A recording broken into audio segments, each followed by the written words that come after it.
Alrighty, so we did a half day Saturday. We finished out the parapet walls, and we did a lot more sheeting. If you see this block right here, that's actually going to get cut out under there. That's where the water's going to drain out. It's called a scupper. So we got them in the four corners. And if you think about foosball, like if you ever played foosball on a foosball table, how the corners are kind of sloped like that to keep the ball from getting stuck. Imagine that same thing's going to happen. So water's going to come downhill.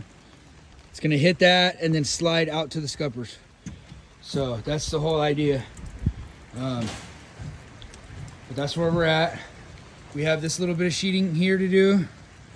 And then there's a couple sheets, maybe like 5 sheets downstairs. And then we got the 2 gables to sheet. So we called in shear inspection for Monday afternoon.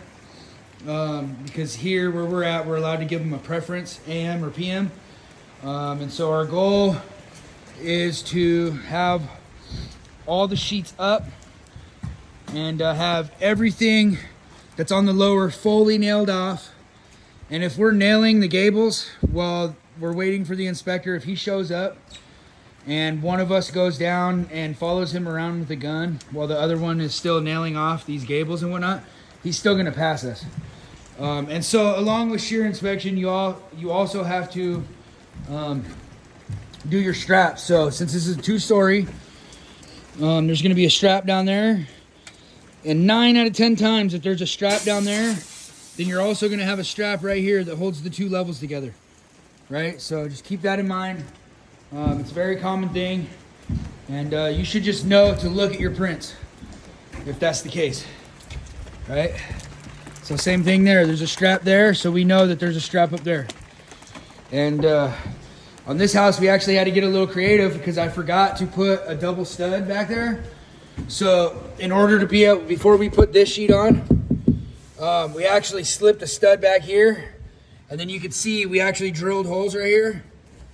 The holes here were actually so we could put a cat's paw through here and hold it tight while the other guy was nailing through the outside. And that's how we got those locked in. It happens, and if you forget little stuff like that, you got to get creative sometimes. But that's where we're at. So we got that gable to do, which is 2 stories up, so it's going to be a little bit of ladder work. It's all right.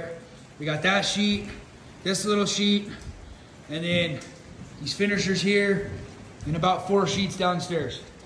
So we're probably talking an hour and a half of cutting sheets and tacking them up, and then we're probably talking 2.5 hours of just nailing like madmen and double checking everything and then getting our straps up. Anyways, hope you guys have a happy Saturday.